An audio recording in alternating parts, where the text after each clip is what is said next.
internautes dal leen jàmm ci dakarbuzz.net ak Dakarbuzz TV comme niñ koy defee saa su ne dem jëli ndaanaan yu mag ci biir réew mi ku ci nekk ci wàll ba mu nekk ñu fekk ko ci waxtaan ak moom tey nag seen émission man ak moom dafa ñëw jël kenn koo xam ne kàngam la ci animation sénégalaise donc musique bi mu bay ci waaram bande FM bi ñu bëri xàmmee ko ci donc di borom Real One su ma waxee borom Real One ñëpp dinañ xam ne Kalz laay wax donc Kalz moom lañ ñëw fekk ko këram dalal ñu mais ñun ñu dalal ko ci Dakarbuzz pour waxtaanee point yu bëree bëri bi nga xam ne nag moo ci ëpp solo moom mooy changement yi sénégalais yi gis par rapport ak moom ci GFM groupe Futur Média donc beneen bi aussi mënuñu ñëw ba ci kër gi te duñu waxtaanee li nga xam ne moom mooy hip hop parce que loolu xam nañ ne moom spécialité am la ci surtout li nga xam ne moom mooy info news mu dalal ci xale yu bëri talent yu bëri tey ji génn jaare ci info news boobu ak découverte yu mu daan def donc du ñàkk ñu waxtaane tuuti ci hip hop mais lu ëpp solo lu ñu nar a waxtaane fii moom mooy Kalz GFM ak changement yi fa am par rapport ak moom Kalz nuyu nañ la. maa lay fay Mohamed. jaajëf waay di la bëggee bu baax. et puis c'est un plaisir ma jàkkaarloo ak yow parce que sama diggante ak yow dafa yàgg trop sax depuis très longtemps ci Futur Média mën naa ne yow fekke nga samay début Futur Média parce que doon nañu gisee lu bëri di waxtaan lu bëri donc damay am mbégte bu mag bu ma la gisee nga ñëw seet si ma pour ñu waxtaan ci Dakarbuzz que je suis également maa ngi xool li ngeen di def parce que non seulement li ngeen di def intéressé na ma mais yow tamit li ngay def daf ma gën a yitteel te sama frère nga sama xarit nga donc ma am ci mbégte bu rëy waaw merci mais question bu njëkk bi moom mooy temps yi gis nañ la nga bëri ay affaire biir groupe Futur Média lan moo ko waral ak objectif bi lan la quoi réellement lan moo waral jékki-jékki wala dem King FM parce que ñu bëri sax yaakaaroon nañu Real One dafay arrêté donc ñu jékki-jékki gis la King FM ngay def 9-11 donc lan moo ko waral ak objectif bi lan la. bon man à la base je suis un élément du groupe Futur Média pour dire vrai may fàttaliwaat ni que man maa ngi nekk Futur Média depuis 2007. soo ko xaymaa ci ay at ak léegi toll na ci fukki at ak lu toll. 12 ans voilà. donc 12 ans la même bu fekkee ni que da ngay évoluer après statut yi di changer un peu. parce que entreprise moo demee noonu. mën nga faa duggee ci forme boo xamante ni xëy na du jaar yoon wala du nekk bi nga bëgg. mais boo demee au fur et à mesure ngay prouver sa talent bi la yàlla may ak say performance ñu lay yéegal ndànk-ndànk. loolu la ñuy woowee des fois promotion ou peut-être ngay am statut bu gën a dëgër. donc loolu moo waral ma nekk un élément 100% Futur Média. boobu ak léegi man en fait comme ni ma la ko waxee du man maay décider ni que lii laa bëgg def mais ñoom ci seen bopp ñooy am yëg-yëgu ni que fi ñu toll nii war nañ ma mën a dénk mbir bi wala kaay def lu mel nii man ma soobu ci changement yi nag bon xëy na ni ko nit ñi seetloo mooy li ma daanul woon def di ko def maintenant muy xëy na voix yi may defal Youssou Ndour ak publicité yi may def maintenant ainsi que sama intégration biir King FM rejoindre l'équipe pour jàppale Pape Cheikh ci liggéey bi mu nekk. ok voilà justement par rapport ak li ngay def pour Youssou Ndour des fois sax ak Prince Art dinañ ci gën a ñëw ci kanam ak seen petit gàlle mais bu ñu taxawee ba léegi ci groupe Futur Média est-ce que du gën a metti ci yow wala muy réeral say auditeurs parce que gars yi hip hop lañ la xamee donc ñu jékki-jékki gis la King ci beneen registre est-ce que du réeral sa public. bon xam nga man à la base je suis un animateur je ne suis pas un rappeur dama koy faral di wax tout le temps un animateur doit être polyvalent te man damay sant yàlla benn biir parce que bi may commencé Dakar FM def ma woon hip hop. bi ma commencé Dakar FM thématique laa doon def dama doon ñëw jël un sujet traité ko ñu waxtaan ci.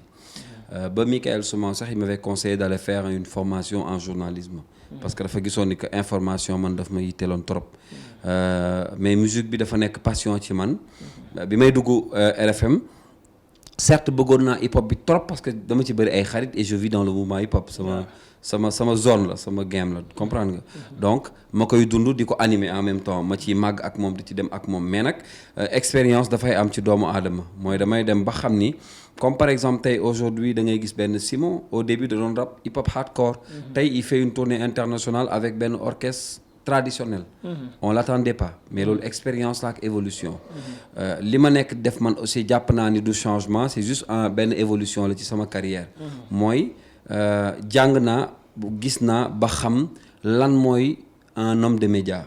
bu weesoo nekk juste un animateur. Comme je dis tout le temps man sama nekk animateur dafa dépasser teg musique maye dédicace. Je le fais très rarement sax d'ailleurs. xam nga dañ ma ciy clash lu bëri mais man ma sax habitude maye dédicace parce que lu ëpp ci li may wax information la ak attirer les auditeurs pour que ñu mën a bàyyi xel ci li may def.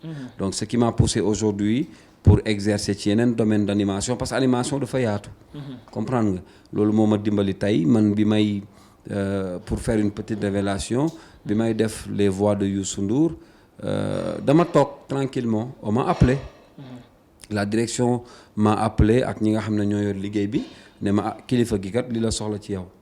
ñu wax ma ko man j'ai demandé ñu yónnee ma texte bi. ma def ko naturellement maa ngi fàttaliku bi may njëkk a def voix Youssou bi dafa fekkoon ma doon def Real One moment boobu c'était vers les coups de 14h30. fekk maa ngi commencé Real One parce que Fatim moment yooyu mi ngi congé ma commencé 14h bi ma ñëwee. ñu ne ma Youssou moo fi yónnee texte bi nee na pour nga defal ko voix bi man je dis jamais non ci loo xam ne nii xam naa ko. bu ma nekkee ci liggéey boo ma santee même su ma ko mënul à 100% dama naan la waaw après gëstu ji jéem koo def. xëy na demee yàlla dina ma may ma mën ci def sama kéemtalaay kattan. après j'ai fait la voix naturellement envoyé ko service su head office bi nga xam ne ñoom ñoo yor lépp lu jëm ci président Youssou. gars yi yónnee ko mu validé naturellement je me rappelle c'était en décembre. ci son premier grand bal bi mu doon def à Dakar. après une longue absence ak des événements yu mu doon def à Dakar depuis lors man maay continuer à faire ses voix et voilà. je trouve que c'est un plaisir parce que faire la voix de Youssou Ndour ou les pubs de Youssou Ndour c'est pas donné quand même à tout le monde parce que c'est une star planétaire. donc may exercer wu nag nànk-nànk. depuis lors maa ngi gën a di am performance ci lépp lu jëm ci wàllu publicité ak ay voix yoo xam ne dañ koy soxla ci man. ok donc def nga sans doute transition bi parce que dama inversé laaj bi tey parce que public bi lu ci ëpp lu ñu bëggoon xam bi ñu leen waxee ne dañuy ñëw ci yow moom mooy changement yu ñu gis moo tax ñu commencé par King FM voilà mais Real One gars yi dañu jàpp ne ampleur bi dafa wàññeeku est-ce que loolu yëg nga ko. yëguma ko parce que bu ñu defee suñu ay sondage dañuy wax ni que à partir de 15h affaire bi day yéeg. comprendre nga de plus en plus ñi ngi gagné audimat te sans doute man xam naa ni que on est classé numéro 1 à partir de 14h ou 15h plutôt jëm 16h30 ci hip hop Galsen on est numéro 1 te loolu yàlla moo ko def du ñun te dama koy confirmer waat parce que li tax ma koy wax mooy ci ay kayit lañ koy teg sondage dafay am te sondage xëy na yéen li ngeen di yëg mooy dañ leen di wax naan rajo bi moo jël premier kii moo ci topp kii moo ci topp. mais ñun en détail boo demee direction dañ lay won courbe bi nu muy yéegee di wàcc suba si Babacar Fall nu muy yéegee fii bu wàccee fii yéeg Zik FM moo yéeg heure bi tel rajo moo wàcc heure bi mais ñun bu ñu yegsee ba ci ñun man je vois tout le temps que ñu ngi resté un peu stable.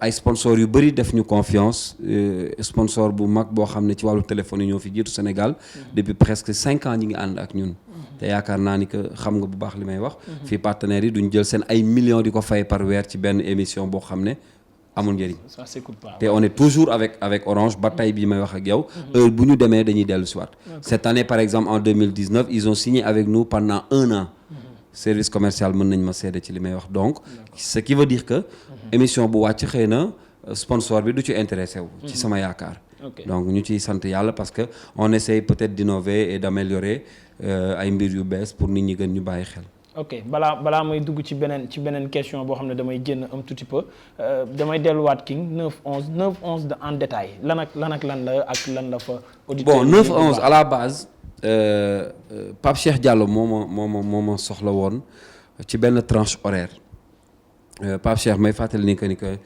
nit ku koo xam ne nii yàgg naa xamante ak moom mu nekk frère ci man et que ñuy partager ay liggéey yu bëri yoo xam ne du woon sax ci télé beeg rajo bi maanaam dama ko daan woo ñuy waxtaan mu may jox xalaat man tam su ma amee idée ma wax ko bi muy doog a nekk directeur King FM dama ko jël sama téléphone woo ko ñu waxtaan ma wax ko xalaat bi ma ci am ak li ma ci gis wallahi al azim mu tombeek la même chose moom li mu xalaatoon mu ne ma Kals yaa ngi mel ni kuy lire sama xel parce que li ngay wax nii loolu laa bëgg a def ma ne ko je suis entièrement à ta disposition bu fekkee ne da nga maa soxla bés li ma lay wax nii ça date maintenant depuis très longtemps fan yi laa commencé King FM kon tranche horaire bi intéressé wu ma woon début bi ñu dem di dem ba mu woolu ma ne ma dama am benn espace bu vide samedi à partir de 18h jëm 20h dama bëggoon dénk la ko ma toog xalaat ma ne ko dinaa ko def bi may ñëw foofu idée wu 1 heure de temps laa amoon dama bind benn affaire sama téléphone parce que man je prépare mes émissions ma andil ko benn affaire ne ko grand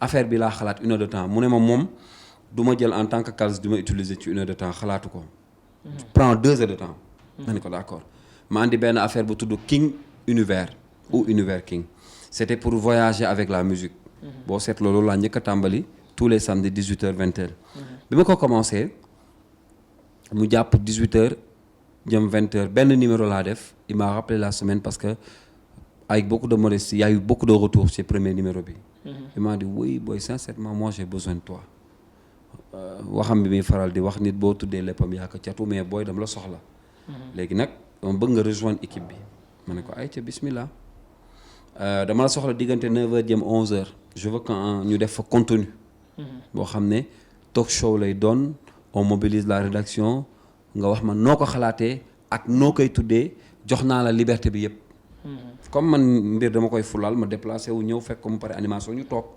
bi ñu toogee waxtaan ma ne ko idée bi ma génnee ko ne ko tur bi laa xalaat 9-11 mu réfléchir avec son expérience il m'a dit 9-11 baax na fekk am na yeneen tur yu génnoon ñu waxtaanee ko man Abba Exidex on est tombé d'accord sur 9-11 9-11 après contenu bi c'était pour la rédaction man la ak waa rédaction bu King FM parce que King FM aujourd'hui a une rédaction suñu xëyee bu le matin on essaie de donner l'information autrement mooy du ma la wax ni rek diw def na accident am na y'a 2 morts ou 3 morts non dama naan la diw def na accident y'a 2 morts mais naka la defee accident la lu tax mu am ñaari morts ci biir ñaari morts yooyu ñu jëli expert boo xam ne xam na ci dara xam-xamam màcc na ci comme ni Eumeu Sène daanee ni Modou Lo daanee Eumeu Sène ñu woo Bécaye Mbaye lundi passé mu wax ñu moom mbir mi bett na ko ndax lii ak lii ak lii moo tax on prend des experts ñu détaillé waxtaanee affaire bi bu ñu paree am na d'autres rubriques ay reportages du jour def ay info trafic xibaaru dem beeg dikk bi ci tali bi buñ ko weesoo revue de presse bi tamit ñu andi ko ñun tamit suñu beneen façon essayer daal dajale de telle sorte que sénégalais yi dinañu am benn lu leen di attirer pour ñuy mën a déglu diggante 9h ak 11h. ok voilà. D'accord donc luñ fi wax nii yëpp nag donc suñ ko tënkee dafa am cause donc mënuñu ñëw ba fii aussi cause bi duñ ko waxtaanee moom mooy cause bi mooy y a beaucoup de départ au groupe Futurs Médias départ yu bari yooyu moom moo waral Pape Cheikh mujj dem remplacer Boubacar nekk directeur King FM après yow aussi nga mën a ñëw foofu noonu donc cause bi moo ko waral actuellement su ma la posé woon benn question bu simple ne la comment va le groupe Futurs Médias. ça se porte super bien wax dëgg yàlla groupe bi ma nga fa mu ne woon le groupe Futurs Médias est toujours leader te du samay kàddu waaye dañ ko constater ñun ñëpp. C'est-à-dire que en termes de leader ils ont plusieurs supports su ñu waxee l'observateur xam nga ni ci wàllu presse écrite moom wax dëgg yàlla ñi ngi bàyyi seen wàll et ils sont toujours classés premiers ci vente ci information en termes de radio aussi mënoo wax rajo ba mu jeex te doo ci boole RFM ça c'est très clair en termes de télévision également sooy wax télé fii Sénégal doo ci tëb TFM peut-être ñeneen ñi ci nànk-nànk ñi ngi ñëw muy L'Obs TV TFM Religion IGFM qui fait comme vous ak King FM bi nga xam ne moom mujjee juddu te moom it mu nekk ci yoonam te ci rajo musicale yaakaar naa ni am nañu position ñoom it comprendre nga donc kon bu ñuy wax leadership dañ ci leen ci boole c'est-à-dire que ils sont leaders et que le groupe se porte super bien départ moom mënul ñàkk xam nga man du ma ci prononcer nag lu bari parce que départ bi ñoom la concerné ñoom ñi dem waaye ñun ñi des moom suñu des la ñu xam. ok balaa ma lay wax yow li la concerné ci départ yi parce que am na ay rumeurs yu ci gars yi wax mais nee nañ dem yëpp bu Boubacar rek moo ci metti est-ce que yow loolu sentir nga ko parce que commercialement parlant service commercial bi yëg na demam. loolu moom xam naa boo laajoon Ibrahima Dieng bu commercial dina ci tontu. non mais yow real one wala dëggantaan ci matinal bi ak Abba Show. est-ce que dama lay jox ay preuves yoo xamante ne man lu may wax dafa am seede. te suñu borom rek laa koy jëlee ak te yàlla rek tax. aujourd'hui j'ai real one à 15h. je suis obligé de démarrer à 25 minutes. pendant toute la CAN Coupe d'Afrique bi liggéeyu ma man ndax xam nga lan. place su sponsor yi da doon jël presque 35 minutes. de passage de spot. des fois dañ leen di tooñ sax RFM naan leen jël leen spot yi ngeen yóbbu ko King FM mbaa ngeen tas ko TFM parce que dafa bëri. kon yaakaar naa ni service commercial jooyuñu sponsor wu jooyuñu ay annonceurs. boo xëyee le matin dëggantaan Abba il est accompagné par le même sponsor pour ne pas faire ay publicité yi may accompagner man.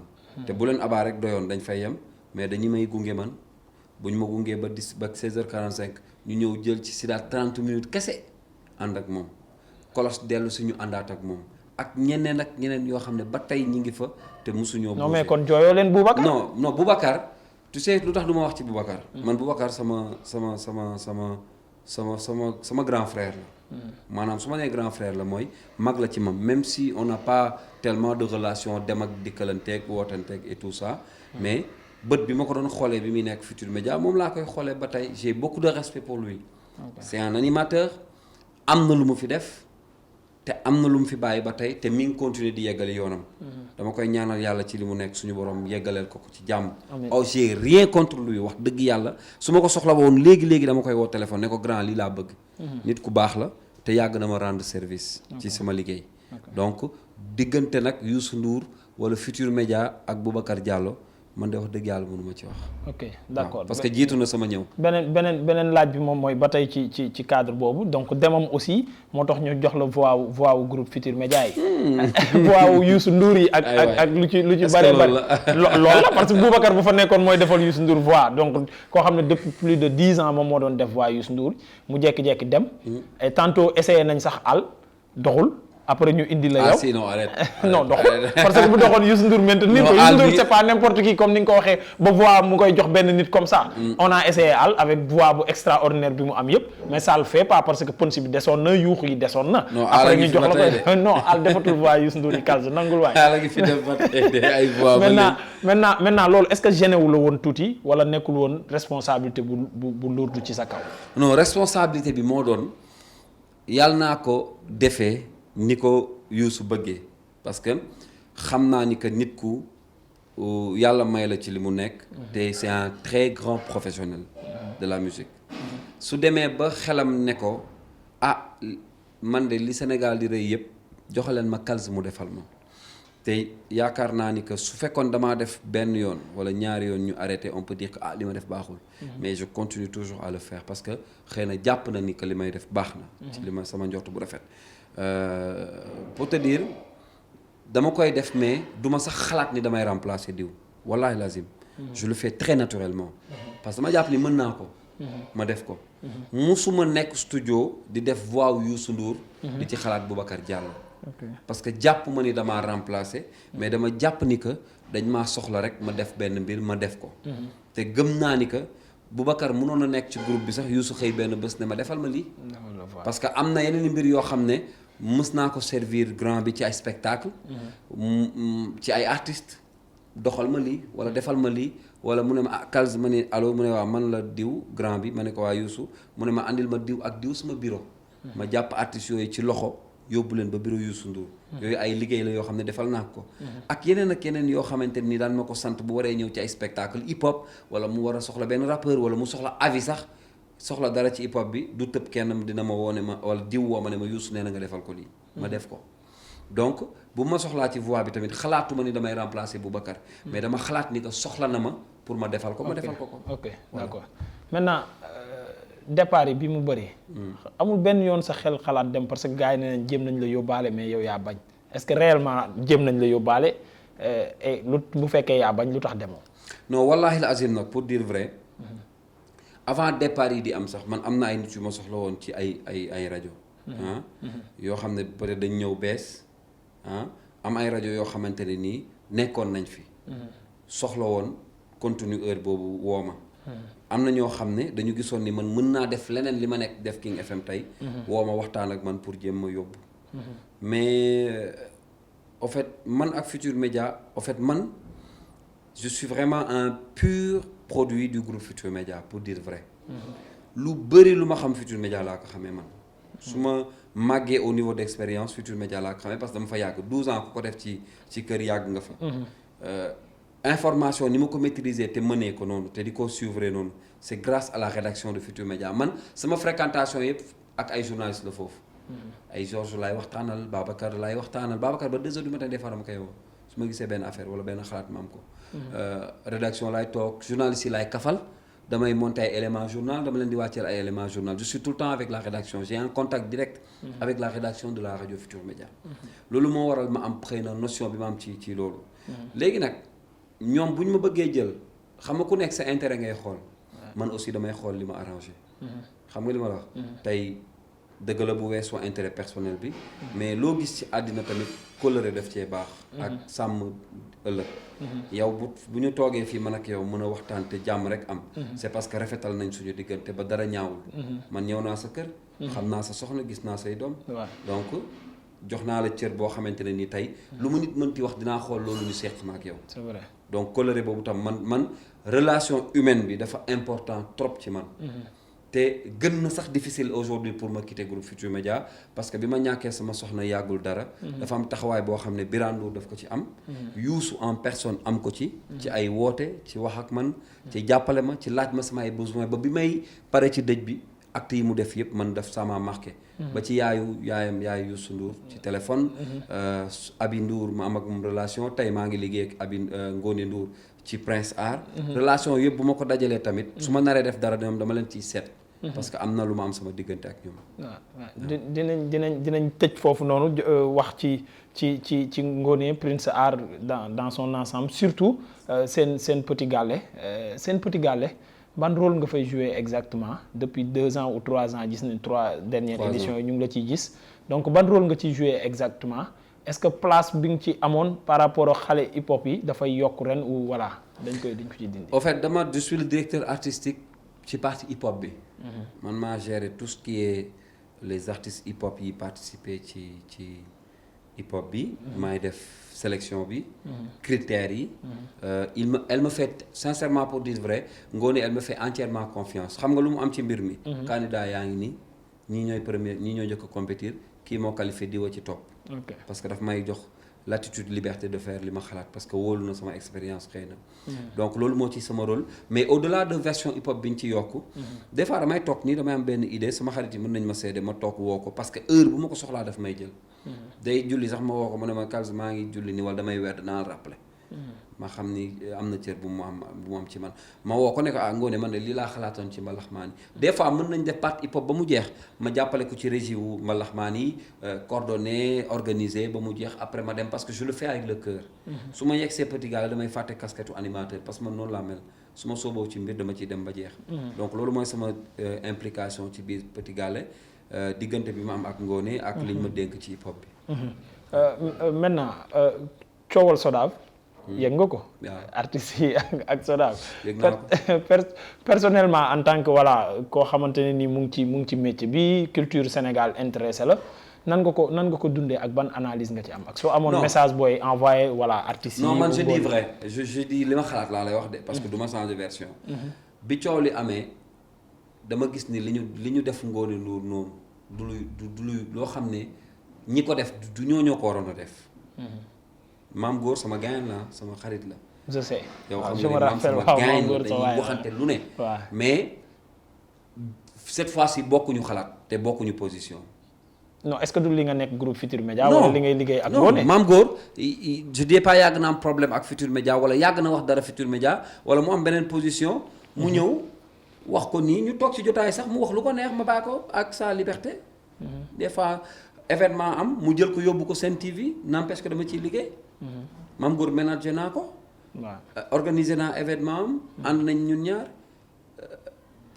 distance bi am nii xëy na gëj a gise bi am léegi nii dafa am ci lu mu nekk ma am ci lu ma nekk parce que bi mu jëlee position ci politique bi man la politique ne m'intéresse pas. j'ai décidé de me retirer ma bàyyi ko mu dox mais su ma ko soxlaa suba dinaa ko wax xëy na moom tam parce que dañuy waxante statut WhatsApp ak yooyu. yaa ngi dégg. mais li mu def Ngone Ndour d'accord ruma ci ak ñi mu àndal ñëpp.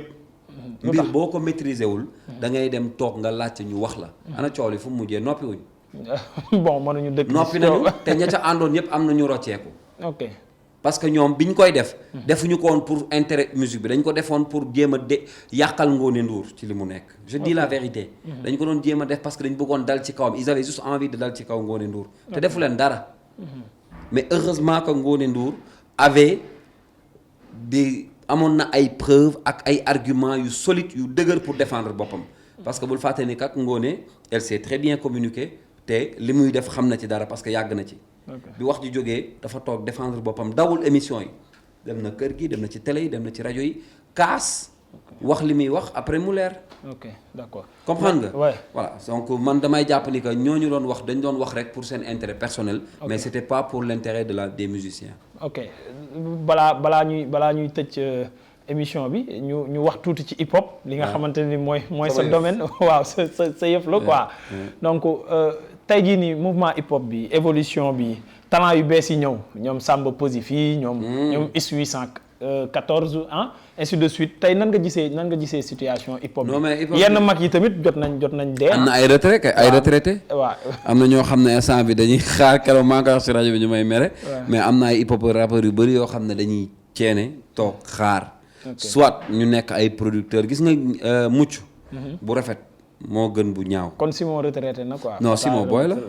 dafa ngand rek Fata nii mais booy la. non musicalement laay wax. non musicalement Simon il reste à prouver hein. ah ok d'accord. Simon dese na Fata dese na am na grand yoo xam ne dañuy xaar soit ñu nekk ay producteurs wala ñu encadré booy yi dañu andi air bu bees ci hip hop Galsen loolu nga bañ ko nga même yow mi animé sax tu es obligé nga topp loolu. parce que boo ko tegul booy yi nga xam ne ñoo lay déglu. dañuy télécharger ay son ci internet bi zappé rajo bi dem déglu loolu. parce que loolu la ñuy bëgg a dégg. Samba Peuzzi la ñuy bëgg a dégg One Lyrical la ñuy bëgg a dégg Boy Pisco Paco Briz la ñuy bëgg a dégg. parce que booy yooyu ñoo xew ils ont amené benn couleur bu bees comme ay Jobs Brand. dañu andi musique bi léegi hip hop bi dafa pour dire vrai dafa neex dañ ko sénégaliser léegi lenn rek la ñu xaw a réussir ba léegi te il faut musicalement ñu xaw ko jéem a réussir mooy jël instrument traditionnel bi ni ñu koy exploiter dafa des. des fois dafay ëpp. ba xaw a dénaturer loolu musique hip hop bi base bi. donc su fekkoon mën nañ ko calibrer de telle sorte que affaire bi yem ci digg bi. doon na gën a neex parce que nigériens yi loolu la ñu réussir. donc ñun aussi wolof beat bi ñuy incarné. dañuy fexee jéem mu nekk ci digg bi rek quoi. jéem ko réussir waaw mais ça se passe super bien. voilà pratiquement lu ñu dese ci kii bëreetul. donc rendez-vous ren ci vacances yi été yi seen Petit Gallé ak lan la ñu mën a xaar Kalz. bon man instant bi mon plus grand défi ak les projets que j'ai en tête mooy jéem a inchallah ce nouveau projet de 9/11 bi ñu yéegal ko ba mu incontournable ci Sénégal. après Sen Petit Gallé c'est un projet de Ngoné Ndour ak Prince Art. man maa ngi ciy bay sama wàll. Real One musul jeex te du jeex abadan. ñu ngi ci ba tey. xam nga 15 heures bu jot dañ ciy toog. wax li ñuy wax andi suñu expérience. ba 16h45. ñu jeexal ko. yeneen projets yi nag peut-être comme man aw maay projet personnel. mais lu ñëw rek ñu ànd ci ak moom. voilà merci beaucoup c'était Kalz sur dakarbuzz.net ak Dakarbuzz TV ngeen ñuy am ci Instagram ak Facebook daw leen liker donc mën a bokk ci waxtaan yi di ko suivre parce que moo xew ci jamono. peut-être un dernier mot que je voulais dire excuse-moi. par rapport à vous. je vois l'innovation bi ngeen di def un peu ci site internet yi ak seen YouTube yi. li ma gën a neex ci li ngeen di def ci Dakarbuzz mooy la qualité d'image que vous donnez. c'est-à-dire que c'est comme si que da ngeen yor chaîne de télévision normale bu RTS bu TFM parce que xam nga gis naa li ngeen déployé pour ñëw. mais damay seetaan xam man dama sob trop. damay dugg di seetaan seen interview moyens yi ciy def des fois nga seeti nit may ko ay cadeau jox ko ay tenue ci kan bi aussi. je tenais à vous féliciter.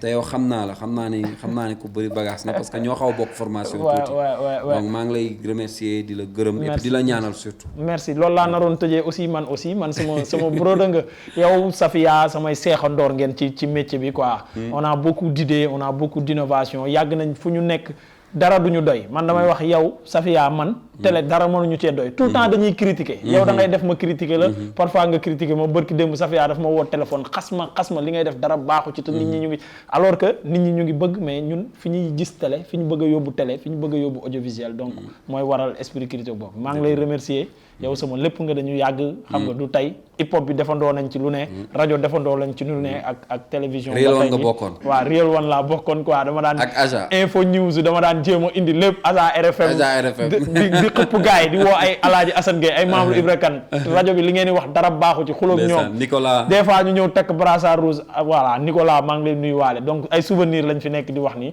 donc di gërëm ñëpp di sant ñëpp di lañ jox dig dajee beneen yoon ak beneen gan man ak moom la woon jaajëf